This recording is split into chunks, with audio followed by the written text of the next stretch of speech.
Olá, alunos da segunda série do ensino médio. Vamos continuar hoje o nosso tema sobre as instituições sociais. Hoje nós vamos estudar capítulo 4 do livro Sociedade em Movimento, capítulo que chama Socialização e Controle Social, que nós vamos entender aqui o papel das instituições sociais. As instituições sociais, na verdade, elas exercem o chamado controle social. E nós vamos entender aqui, ó, o processo de socialização na transmissão dos códigos culturais de um grupo social, ele transmite os códigos culturais de um grupo social aos indivíduos que dele fazem parte. Vou aumentar um pouquinho.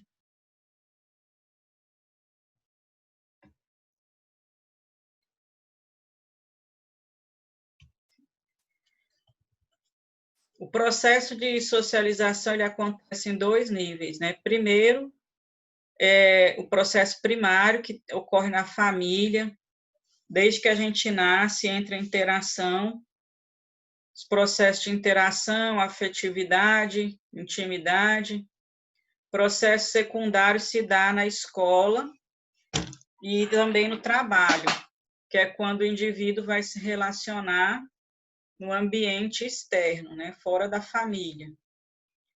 E aí ele vai entrar em contato com um número de agentes sociais mais diversificado do que só aquele do âmbito familiar. Só que hoje, como a gente tem, né, a indústria cultural, a mídia, a comunicação de massa, os agentes de socialização também estão nas redes sociais e nos meios de comunicação de massa. Personagens cinematográficos ou literários, personalidades, tudo isso que está ligado no nosso cotidiano. Outros agentes de socialização podem ser também os professores na escola, os amigos, né, que a pessoa vai ter na escola ou fora de casa. Então, tudo isso vai completar o processo de socialização. Aí a gente vai entender agora por que as instituições sociais, que eu falei, servem para exercer o controle social. Existe o chamado padrão cultural, que é um modelo, né, os padrões culturais, o modelo que os indivíduos devem seguir dentro da sociedade. E esse modelo, ele vai ser imposto pelas normas sociais e transmitidas pelo grupo. E muitas vezes a gente vai seguir esses modelos sem se dar conta, porque a gente internaliza no processo de interação e depois a gente vai reproduzir essas ações achando que são naturais, do nosso comportamento, que são genuínas, né? Que são opções nossas, mas na verdade eles foram padrões sociais externos que foram internalizados. E isso vai constituir também a nossa identidade social. O que é a identidade social? Quem eu sou dentro da sociedade, né? Então, tem também os chamados papéis sociais. A gente cumpre papéis dentro da sociedade. Por exemplo, vamos dar o exemplo, papéis de gênero. O que é feminino, o que é masculino, né? Papel geracional. Se uma pessoa é idosa e certos comportamentos são permitidos, certos comportamentos são estimulados, né? Se é um adolescente, se é um jovem também, vai mudar a expectativa que as pessoas têm em relação àquele indivíduo. Então, isso são papéis sociais ou identidade social que eu represento no grupo. E esses papéis e essa identidade, eles são constituídos por esses mecanismos de socialização. Aí aqui tem uma parte que está explicando aqui o que são os grupos sociais, né? Na aula passada, eu mandei uma atividade para vocês com um texto desse capítulo que mostra, pergunta assim, qual é a diferença entre um grupo social e uma instituição social? Um grupo social pode ser assim, turma do 7º ano A, é um grupo social, turma do 1º ano, um grupo de alunos, é um grupo de pessoas que está numa festa, é um grupo social. Só que eles são uma instituição social? Não, porque a instituição social ela estabelece normas e regras, né? Então, não é todo grupo social que é uma instituição, né? Aí a gente vai ver que a interação, que eu já falei, né? O que pode ocorrer na interação? Cooperação, né? Que são relações amistosas, igual, por exemplo, quando a pessoa está dentro do ambiente familiar, né? Ou pode ter a competição e o conflito. Competição, por exemplo, tudo na nossa sociedade capitalista gera competição, né? Se a pessoa vai arrumar um emprego, ela está competindo com outros. Vai fazer o Enem, está competindo com outros, né? Então, a interação na nossa sociedade, ela estimula esse processo aí de competição. E o conflito seria, por exemplo, o que o Karl Marx chama de luta de classes, conflito assim entre grupos desiguais, por exemplo, um grupo de pessoas que mora numa comunidade, na favela, e outro grupo que mora num bairro de classe alta, né? De alto nível econômico, de alto poder econômico. Então, tem um conflito entre eles, né? Pessoas que têm poder de consumo e outros que não têm.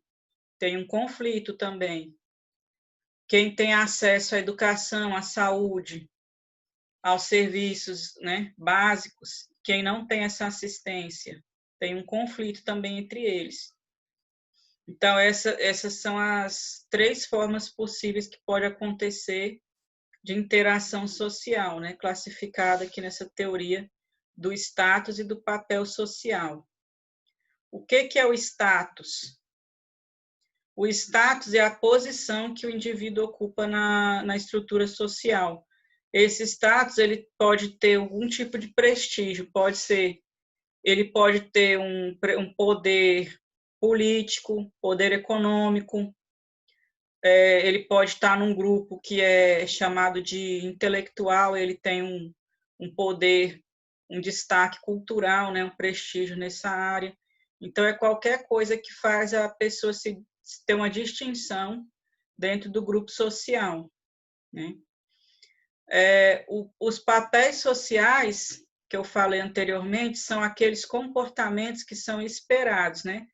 Por exemplo, se é uma mulher, aí eles falam, ela quer ser mãe. Toda mulher quer ser mãe. Todo homem é corajoso. Tipo assim, são papéis de gênero, né? São também papéis sociais. A mãe, toda mãe é compreensiva. E será que, na verdade, é assim mesmo? Ou isso são papéis, personagens que são atribuídos a essas pessoas e que, na verdade, não é bem assim, né? Então, essa questão do controle social, a gente tem aqui 2 visões. A visão funcionalista, que é do Emile Durkheim, que ele acredita o quê? Que o controle tem que ser exercido na sociedade para manter a ordem social, que a sociedade é como um organismo e as instituições sociais são os órgãos que vão fazer tudo funcionar e vai ter uma interdependência entre eles e aí vai funcionar harmonicamente. E tem a visão do conflito, que está mais ligada à teoria do Karl Marx, que ele fala que o controle social exerce um poder, ele resulta em contradição e conflitos dentro da sociedade, porque o controle social está ligado à ideologia dominante. Quem é a ideologia dominante? A classe dominante, ela está no poder, no papel de controle, e ela vai exercer o controle para manter a situação dela de privilégio para se manter no poder. Então o Karl Marx fala assim, a burguesia, que é a classe dominante, a gente pode chamar hoje de classe dominante, ela só toma as medidas quando ela está no poder político, econômico, para poder manter o poder dela e não perder o controle sobre a sociedade, né? Então, fala aqui, ó, controle e ideologia estão estreitamente ligados na medida em que fazem com que a visão de um grupo particular, grupo dominante, né, a classe dominante, se transforme em padrão a ser seguido por toda a sociedade. Então, ela vai impor uma ideologia para manter o controle.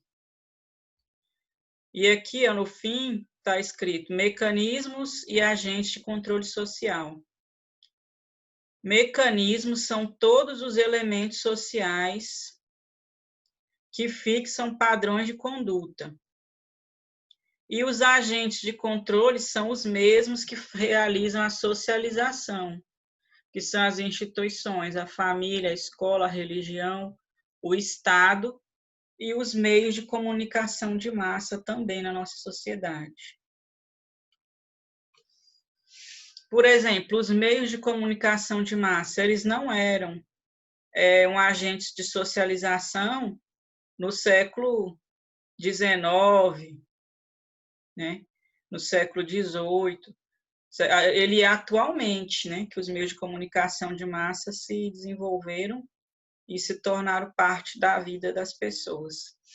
Então, a gente continua na próxima aula sobre esse tema do controle social. Até mais.